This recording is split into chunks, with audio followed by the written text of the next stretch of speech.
What is up, everybody? It's Matt Johnson. We're back with another episode of Real Estate Uncensored. This is the place where you get actionable ideas, insight, and inspiration to turn your real estate career into a life of freedom. And we've got a couple of phenomenal guests with us today, and we're calling all about cold call prospecting, generating now business and future business at the same time. So I fully anticipate that I will stop talking and not get a word in edgewise for the rest of the show because Greg McDaniel is here. Justin Zimmerman from RedX is back. We've got a special guest with us today who's a RedX client, and we're talking about what he is doing. So Ray, we'll bring him in a second. So first of all, the junior grandmaster himself in the co-pilot seat, choking through the fog as you go there with the air quality being terrible. Greg, what's up today? Well, what's up? Yeah, it's going to be a great show. You know, Ray and I were talking before, his numbers, he's crushing with the RedX system. And I just was wearing my favorite hat, which is my RedX hat. Happened to be quite serendipitous for this show today.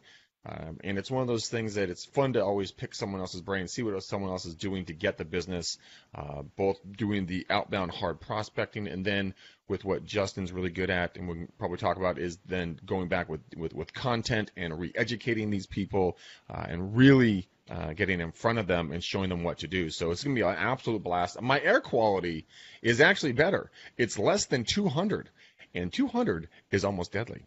Seriously, it was horrible. But I'm really good. I can see New Delhi, India today. I can see a little bit of blue sky, and that's the first time I've seen that in a week, and it's really nice.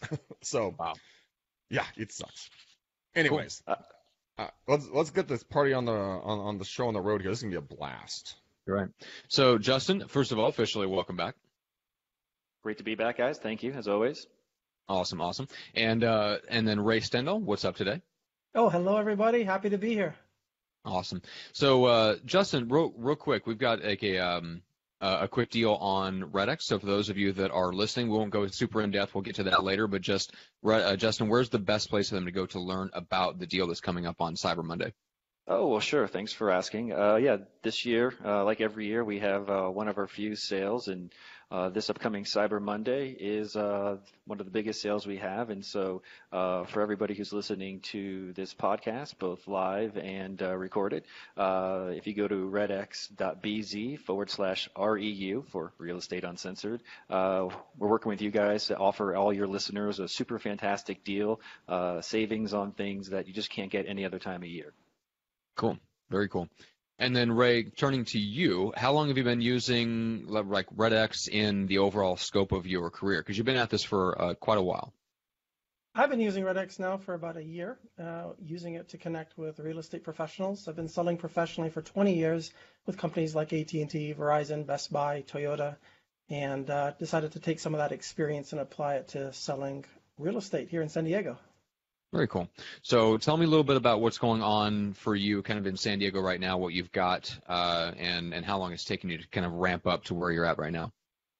Sure. Well, basically, I started about a year ago in this profession in real estate because while I have represented myself in buying and selling homes, I didn't represent others. And the approach that I took is I really wanted a predictable and duplicatable approach to how I could grow and scale my business. And a big part of that is prospecting and being in control of the whole exercise of customer acquisition. So I started to use a tool. I started to use RedX and along with some other tools to build a systematic approach to reaching people. And in terms of some of the numbers, if you wanted to kind of go into that, this year I've dialed 11,530 numbers. Made 1,140 contacts, connecting to 3,721 families. So I'm doing about 10% of the numbers I dial turn into contacts, and about 23 to 25%, give or take, of the families that I reach turn into contacts. And right now I have 8 active listings, about $6.5 million in volume that I need to sell here in San Diego. Now, when you say turn into contacts, do you mean contacts that are eventually added into your database, or you just mean it might take a couple of dials to get them, but you eventually get them on the line? Yeah, that's a great point. By contacts, I'm referring to a homeowner that knows that I'm in real estate, where I proposition them and ask them engaging questions to figure out if they want to list their property. And okay. I don't count tenants. I don't count past owners. I don't count people who are wrong numbers. I could ask all of those people as well if they have any plans to buy or sell property. But this is specifically homeowners for target properties that I'm trying to get in conversation with to list. And Yeah. then a subset of those go into the database for longer term follow-up. Cool. And then share with us real quick just what your main lead generation pillars are, the 2 to 3 lead sources. So my primary ones have been expired listings, canceled listings, but then I also do just listed, just sold calls around my listings, around listings of my brokerage, to engage in new conversations with people and to identify motivated people who want to sell. Cool. That's awesome, man. All right, so that leads us into a really good question right up front. This is from Manny in the Lead Gen Description Objections group. It says, hey guys, regarding cold calling, specifically circle prospecting, number one question is, what's the average reach rate or the number of live calls to the number of dial calls? So, Ray, you're running around 10% by the way that you define it, which is actually reaching a homeowner, which most people, that's a little bit more stringent than most people would say as a contact. Usually when they get a live person on the phone, they're putting that down as a contact, regardless of whether it's the renter or whatever. Greg, how do you qualify yours, and what would you say yours is up in the Bay Area? You know what? It's one of those things that I've been using a competitor's dialer for a long period of time, so I am just getting into the RedX world. But I've been doing calls for almost 19 years, during my sales term. And so what we generally see is about a 25% connectivity rate, give or take. And there's variable factors in there.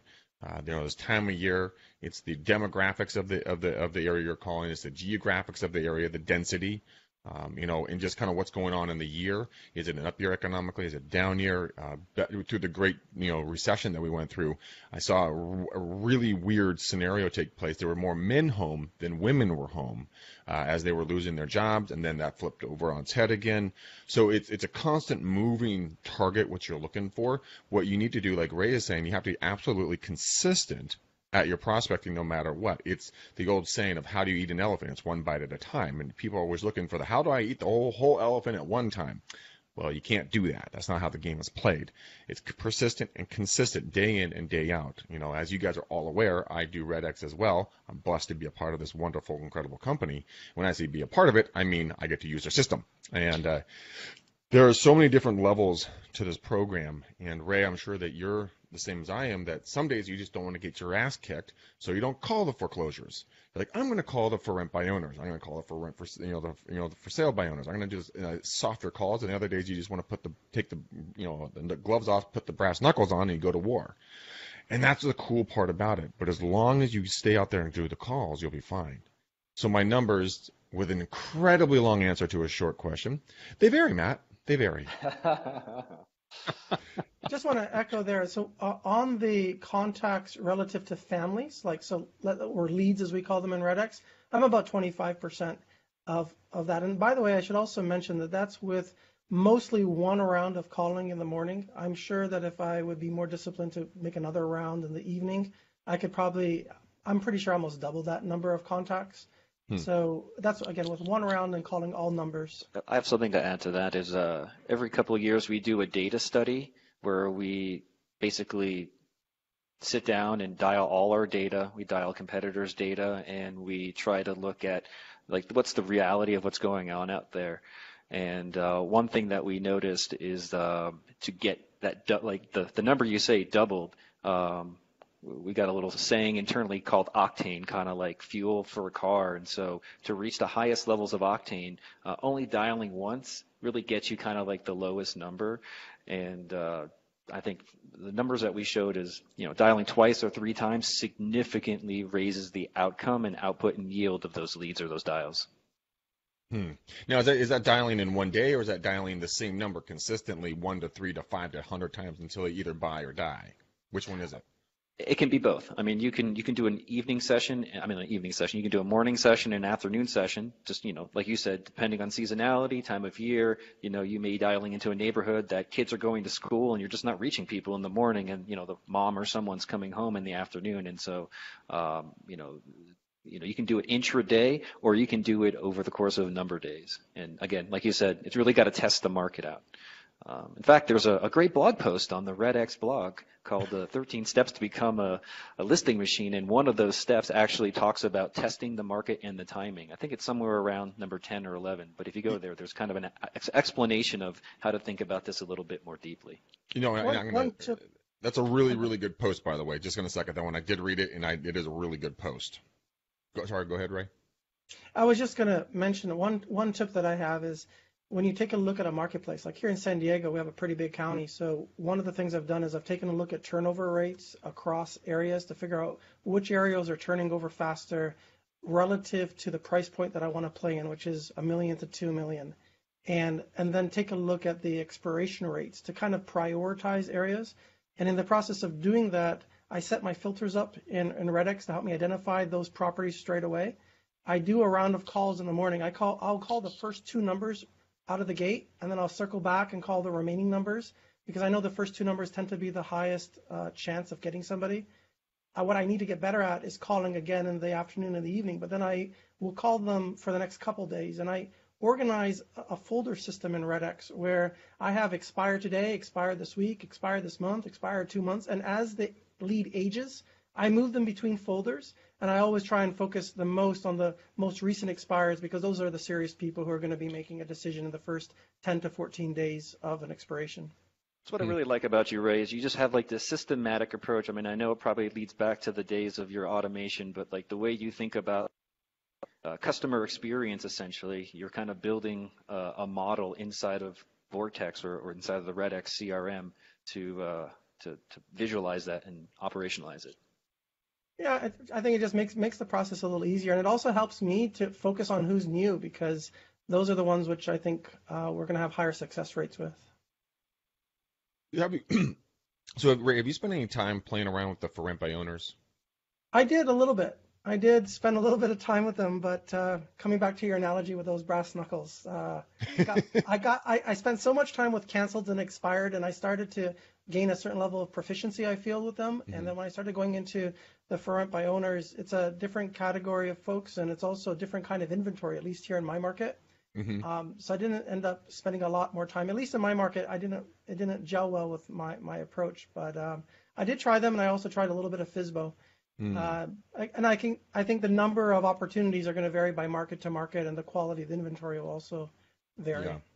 100%. I would. So for future business, what I am finding, I think what Ray, your approach for now business is fantastic. It's spot on. You're executing at a high level and you're tracking it. It's what people need to be doing. And when I say that, I mean me. That's what I need to be doing more of, which is now Justin and Matt are both laughing at me. But for future business, I would highly recommend getting the RedX system. And doing the for rent by owners. Now, again, my market in Northern California, I found it to be an absolutely tremendous opportunity to pick up investment buyers. The script that I used was, hi, my name is Greg. I give my little intro. Then I say, hey, look, I'm calling about your property 123 Main Street. Did you rent that by chance? 95% of the time, they're going to say yes, right? And I say, oh, fantastic. Are you looking to pick up any more additional properties either this year or next year? And, time after time after time again, people would say, yes, I am actually. Then I would go through the questions. What are you looking for? What's the price points? What type of properties? What geographical area? Yada, yada. And then I just made a list. I got 19 investment buyers for next year in 1 week doing that system. That's what I'm saying, dude. Jump on it like a kid on a cupcake, brother. It's going to pay some future bills. No, that sounds great. So. All right, so Ray, let's talk about future business a little bit because you're doing things that are essentially bringing people into the fold. You're adding contacts into your CRM. So tell me a little bit about how you're using Altos Research to kind of stay in touch with those people in a more strategic way. Sure. So Altos Research is a great company. I know the founder, Mike Simonson, from another life, and I use this solution in a number of ways, actually. So I'll answer your question first, and then I'll explain how else I use it. So the first point is when I make a prospecting call and I talk to somebody and they're like, no, we change our mind, we're going to live in the home. I try and figure out what their motivation was originally to sell the home. And depending on where that conversation goes, I just say, one of the things I like to do is to offer value to everybody that I speak to and keep you in the loop on what's going on with probably your most important investment with your home. And would you mind if I send you a customized report once a week that helps you understand if the market's more of a buyer's market or a seller's market? And typically they say yes. And one of the things I love about Altos Research is that instead of looking at it as a total zip code, which you can do that, you can look at what's happening by segment of the marketplace. So if you take 100 homes and you organize them by price in an ordered list, you're going to have the first quadrant, the top 25 most expensive homes, the next 25, and so on and so forth. So if you're dealing with somebody who has a high-end home in, let's say, in Carlsbad as an example, you want them to understand what's inventory like, what's price points like, what are days on market, what's going on for their type of home of 4,000 square feet as opposed to a 2,500 square foot home.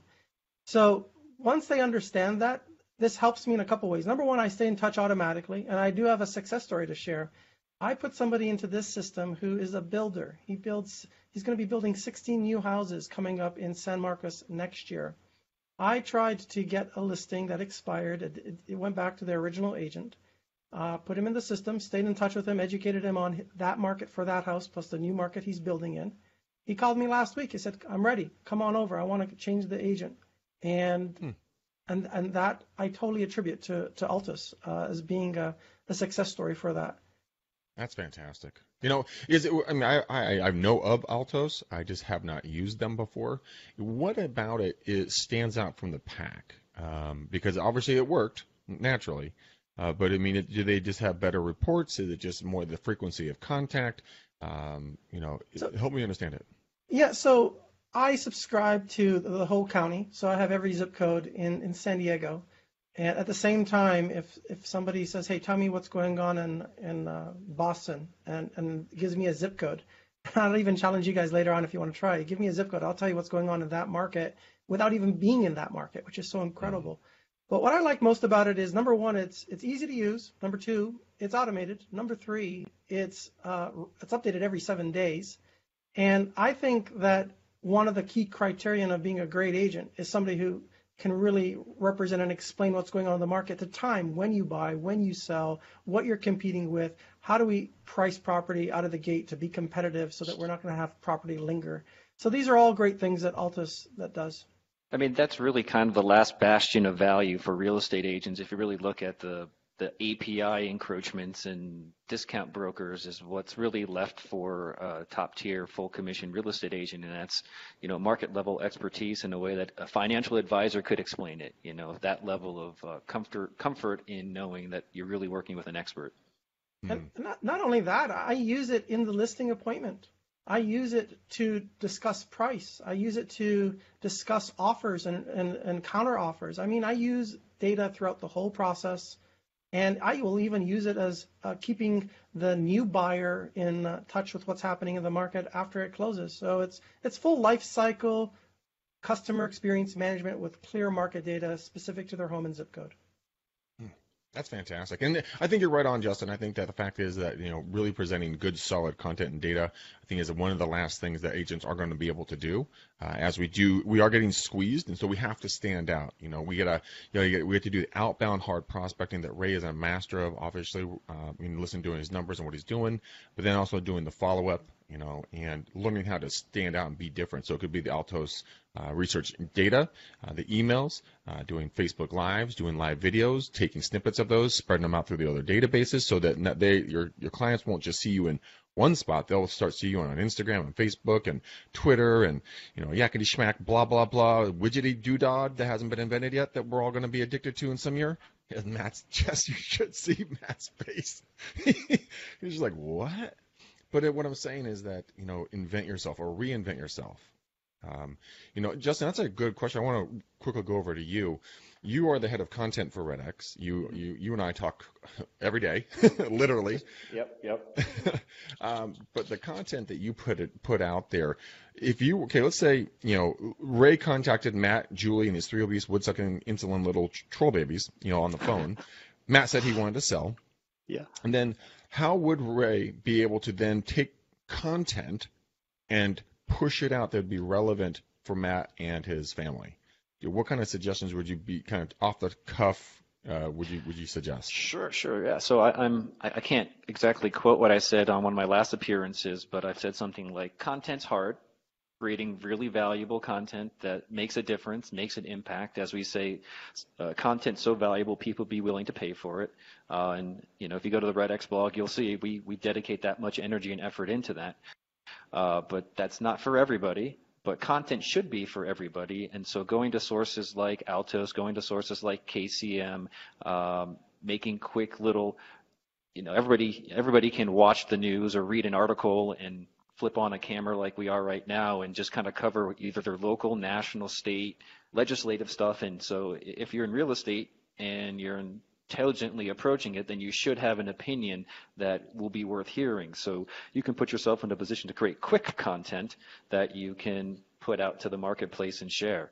All that stuff's available. That's your MLS. I mean, there's just so many different angles and approaches, and it shouldn't take a lot of time or money to produce that type of stuff. I mean, we're trying to go for, very high depth, high impact, SEO, a whole bunch of different things, and that's a whole level of expertise that I wouldn't recommend for just a solo agent trying to just stay top of mind. I could share advice. a couple ideas on this one if you guys like. Yeah. Let's do it, man. I used to publish a magazine called Customer Engagement Magazine. So for 5 years, and we were all over the globe with it, and we did interviews, and every month and every week we were producing content, and it was the whole criteria was, how do you produce content that's worth bookmarking? That was the criteria, worth bookmarking to come back to. And the approach that we took is, first identify what are the big problems that your market's facing. From that, come up with a very simple outline structure with a hook to get people's attention, a brief intro on who you are, so you're establishing your expert positioning as a thought authority, a few key points that you want to get across, and your call to action. And based on this initial structure, you build out the talking points. From the talking points, you record your voice on camera. Once you have the video, you strip out the audio. Now you can transcribe it. The transcription then helps to augment your blog post and put in a little bit more color on it.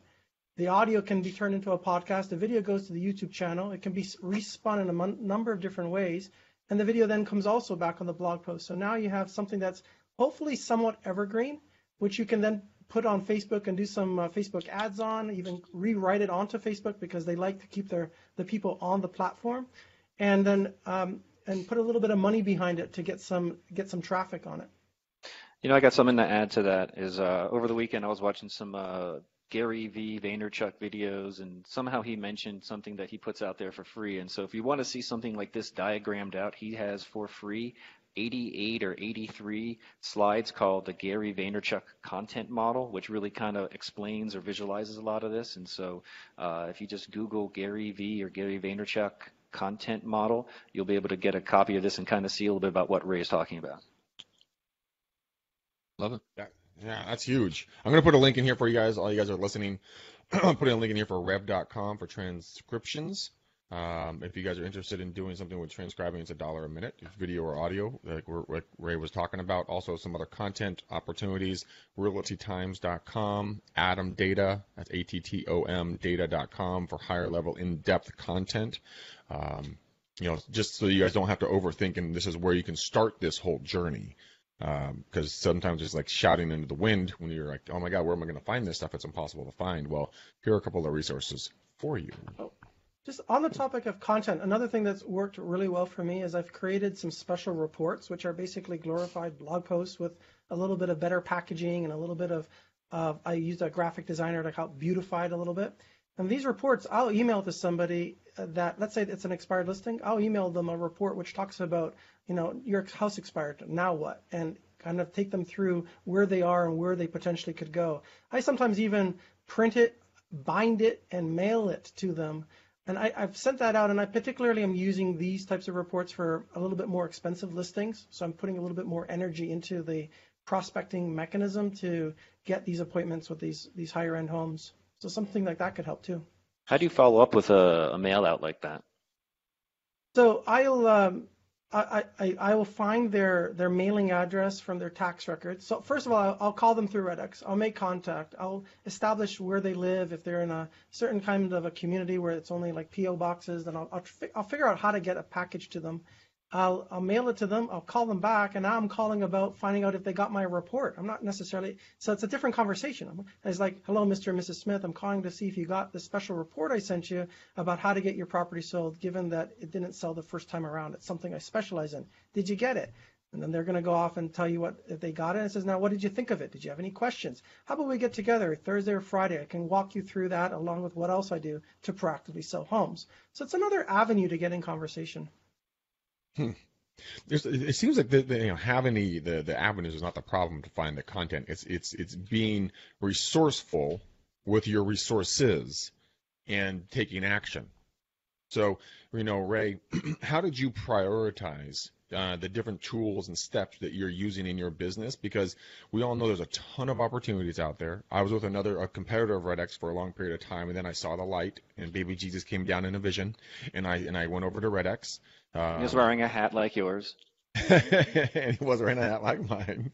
How did you go through that? Help me understand that, because a lot of people are they're going to just look at this and be like, screw it, man, fuck it, I'm done. There's too much here. Yeah. So if I would redo things all over again, I'd do things a little differently.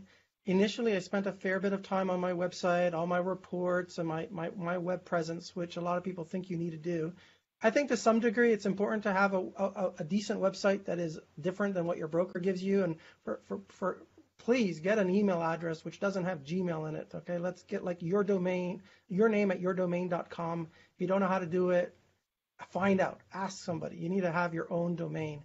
It's one of the basic things. But then, if what I would do differently this time around, I think the heart and soul, at least for the now business, is how good are you at being disciplined and consistent on getting on the phone, knowing your scripts, role playing, and being like a hungry dog behind a meat truck with your follow-up to qualify people into an appointment. So that's priority one. Don't get lost. Like all this other stuff I'm talking about, that's great. But to me right now, that's the number one thing is there are people right now who want to sell their homes. Your job is to find them. They're not going to come find you. And especially if you don't have a lot of resources to advertise and create a lot of tools, you got to go and be proactive and find them. So that would be my priority one. Priority two would be once you get into that appointment, you need to make sure that you have your tools lined up to showcase value with your listing presentation and your pre-listing packet that you send before you even show up. Those would be the top three things I would focus on, and everything else can come next. Okay, so those are good suggestions to start off with for folks. Break it down for me a little bit. What are you going to be implementing into your business in 19? Because it sounds like you already kind of got a business plan and a projection for next year. Are you going to be doing something different, or are you going to double down on things, maybe doing more calls, maybe morning, afternoon calls with RedX, or are you adding something else in? Walk me through what that looks like to get your business to where it is to even a higher plateau or higher volume next year. That's great. So right now, first of all, I'm going to be doing more of what's been working this year, which is doubling down on the number of calls I make, my skill set to handle different types of objections and conversations, and the versatility to deal with different personality types.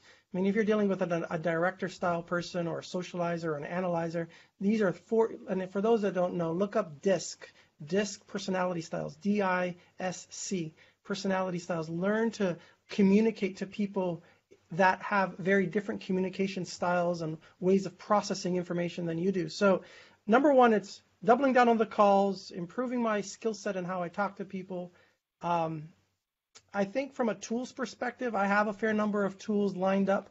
I have implemented, and we'll come back to some Facebook strategies where I'm taking content and boosting content to get future business. That's not right now, but that's probably honestly not my highest priority. The biggest thing I need right now is getting people who are trained and understand my systems so that I can hand them a signed listing agreement and then go back and do some more prospecting and let the rest of my team handle kind of doing all the initial steps to get it on market. And then I come back when it comes time to do production video. That's another one of my differentiators, I think, is I do some special video for homes where I get on camera and I explain the value proposition of the home. That's what I'm going to be doing more of. Yeah, video is going to be a massive part of real estate and a business. So if you guys aren't doing video, get your asses in front of a mother blanking camera and start shooting video. Get a hold of Gene Volpe, the evil bald ninja. He can help you reconstitute it. Nick Sakis is another great guy to reach out to. There's a lot of people that can help you take these little clips and help push them out to multiple different locations so you can be omnipotent and be seen everywhere. The reason we talk about Gary Vee is because he's freaking everywhere, man. He also has a team of 18 people, so don't compare yourself to him to help him create content. But my point is this: start now and just start shooting a video a week. Then go to 2, then 3, then to 5, then to just do it every damn day. I mean, you've got to start doing that because, Ray, wouldn't you? Well, I bet you do this anyways. I'm probably telling a business solution that you do that we do. When I'm doing calls, I will then say, because I use viral marketing down in San Diego, and I'll just say, oh, Mr. and Mrs. Homeowner, oh, you're thinking about selling? Oh, let me do this. I'm going to send you a video that I shot about the 3 things to be aware of when you sell your home in the fall, right? Oh, that'd be great. What's your email address? And I'm able to create content and reconstitute that video that's already being sent out to my database, and then add that person into my follow-up system. It's just another way that you become humanized. Like I was negotiating a deal with an agent yesterday, and she and I were talking about the deal. Unfortunately, it didn't work out because I got outbid dramatically by some crazy person who wants to pay like $70,000 over the list price. Anyways, she's like, "Are you the guy that does the videos?" And I'm like, well, what videos, ma'am? I had younger years. I'm not too proud of. Have to be more specific. It's like, well, there was that one failed B movie, like Sharknado 0.5? Yeah, 1997. Beavers. But the thing is that an agent called me and goes, "You're the guy that does the videos, right?" And it's incredible how many people will see you and hear you that you'll never even know that they've seen you and heard you until the time is right, but you're building that relationship, you know? That's an awesome point. Let me build on what you just said with another strategy that fits right in line with that. So there's a difference between should ask questions and frequently asked questions. So a frequently asked question is a question that somebody would ask that has no inside knowledge of how the real estate transaction really works. They're just standard homeowner, just kind of curious, how's the market, or, what's the general process to sell a home. A should ask question is a question that a highly trained agent will ask of another agent, which is a higher grade question because you know more about how this process works. So come up with 10 should ask questions, 10 frequently asked questions, make let's say a 2-minute video on each of the answers to those questions. Now you got 20 videos. Pop them all up on your YouTube channel, pop them up on your Facebook channel, and now you can start to use them as resources, as was just mentioned. If somebody's asked a specific question, you already thought of the answer to that question, you shoot them a link. Now you got a reason to follow up and ask them what they thought of the video, and then get them to an appointment. Yeah. I mean, we can go down a deep rabbit hole on this one, and I'm not the best person to talk about it, but I mean, you could link these things back to squeeze pages and landing pages, bring them into KV Core, and then start a drip campaign out on them, so then they're being seen there. I mean, there's a ton of different resources. You can use, sign up for BombBomb if you want to do videos that way out to people. The list goes on and on and on and on, but that's why I asked earlier, how do people decide on what to do? Because a lot of people feel they have a face for radio, which is complete bullshit. I mean, the people who already know you, like you, and trust you that are going to do business with you, so they know what you look like, so get over yourself, you egomaniac, and just start getting out there and giving people what they want. I mean, let's just talk about BombBomb real quick. I mean, how simple is that to differentiate? If you're about to go to a listing appointment, you take out your camera. For those that don't know what BombBomb is, they make video email simple. Very simple. Take out your camera, your phone, talk into it, and just express a little bit of gratitude and excitement and energy to come out and meet with somebody. After you meet with somebody, send them another one that says, thank you for meeting with me, and that you're going to follow up. How many agents do you think really do this type of thing? I don't think that many do. It's an easy way to differentiate and show that you have technology skills and marketing skills. Yeah. There's another one called Buongiorno. I'll put a link in for it. It's an app on the phone. If it's a little bit less expensive or more affordable, I might say, to use the proper real estate lingo. But it's a simple way. You just bust out your old handy dandy cell phone here, and you just shoot a quick little video right here. Either one of those messages or methods are going to get the message in front of the right people in a very timely amount of time. I just have a little bit of a concern. Just for some of the people possibly listening to this, is that it might be easy to fall in love with all the tech solutions and tools and get all this stuff and ignore kind of the big important thing, which is what you guys do best every day, which is what most agents are, I would say, looking for help and support on, which is the entrance to the funnel, right? I mean, correct me if I'm wrong here, but the primary mechanism you guys generate business is through calling leads, prospecting, making contacts. And once you have contact, then you can decide whether it goes into a follow-up right away, an appointment, or something more long-term. And so, all the solutions, I would say, are kind of back-ended to the initial action, which I don't want to get lost on the audience, which is making sure you're doing something to drive primary business and then have secondary systems support it. Absolutely. Agreed. 100% agree with that. Cool. Mm-hmm. Go ahead, Matt. Take it away. Well, there's one last question I had. Let's close out with that question in just a second. Ray, what's the best way to get in touch with you, connect, and I think you've got a free gift as well. Sure. Anybody who wants to connect, please email me at info at elegant, SD for San Diego, homes.com. And I'm happy to share with you a simple tracking sheet I created for my mastermind group to track the activities and the results of daily prospecting and how that relates to the goal that you set for the month.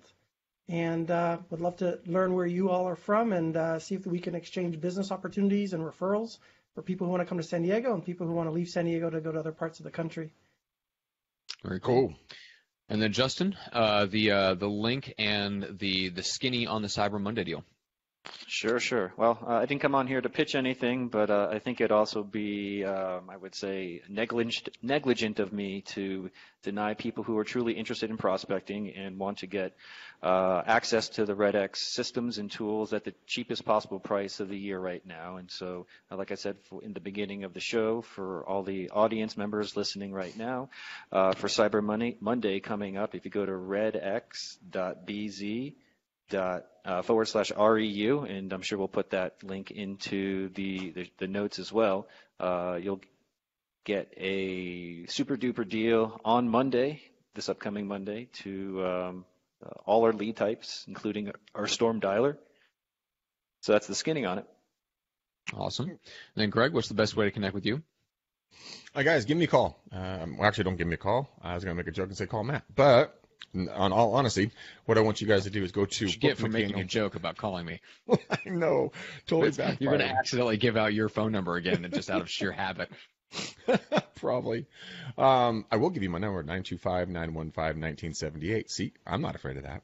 But what I want you guys to do is go to bookmcdaniel.com. Let's book 30 minutes. Let's talk about EXP. Let's talk about where this industry is going, where you're going to be left if you don't get on board and see what's happening.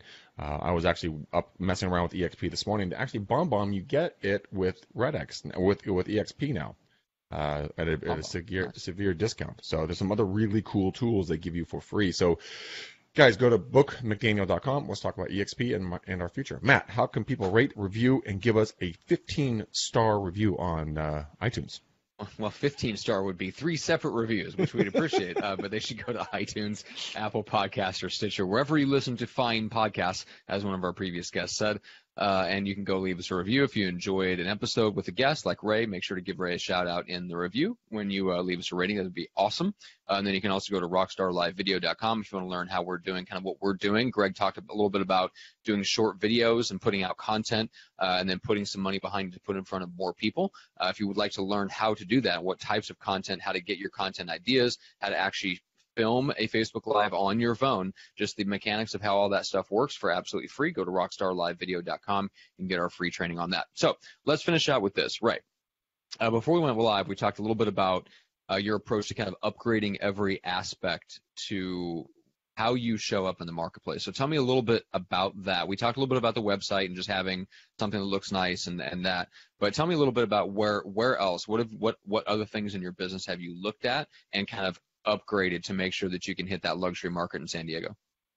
Well, that's a great question, and it's an evolving one actually, because for me it's a process of me looking at customer touch points. I think about this question as, what are all the different ways that somebody can interact with me and my brand, whether it's online, the telephone number that they call, the email communications I send to them, the reports that I send to them, how I look when I show up to a listing appointment, down to the packaging of my materials, the quality of the print on the materials, not even looking at the message, just looking at the print quality. I look at every aspect of how I engage with somebody, and I also look at how I will take care of them once they sign the agreement, because I think it's really easy when you get busy with getting listing agreements signed to not have a proper organized system to follow up and do what you need to do to serve the client. So a big part of the customer experience model for me is being able to systematize every step of the process, because if you have a system, you can have other people work with you. You can keep track of what's going on with one deal versus another deal, and just show up in a professional manner. And it's that process of doing that once you earn the listing that's going to get you those referrals. So I guess my big suggestion would be is get out a mind map or a pen and paper and start thinking about all the different ways somebody will reach out and connect with you at each step of the process, and figure out how you can make it better. Like, what are you going to do once the listing, you sell the home? How are you going to stay in touch with that person as part of your SOI? Are you going to take them out to dinner? Are you going to send them a present? Are you not? Those are all decisions you need to make. And I'm not advocating that you do one or the other, but have an approach to how you systematize your business to optimize for customer experience. That was good. Love it. I like it. All right. Well, with that being said, Gregory, should we put a nice little bow upon this episode? We do, Matt. And as always, we need you to pick a color, man. I know. I'm gonna go with the burnt sienna. What is I don't even know what sienna is. Okay, It's a type of brownish orange, I think. Okay, we're gonna go with the burnt sienna. we're not advocating to go out and burn the sienna vehicles. Those are very nice vehicles. But you guys, thank you for watching and listening. You guys, if you liked Ray, please give us a shout out on iTunes. But we can't do this without you guys. Thank you for watching. Thank you for hanging out. Thank you for being who you guys are. Thank you for taking this information and making your business better by retaining it and acting on it, not just sitting on it like a hen sits on an egg. So, until next time, guys, if you guys don't see us until next go around, happy Thanksgiving, and we'll see you guys soon. Peace out, niggas! Thank you very much. Bye-bye. We're gone.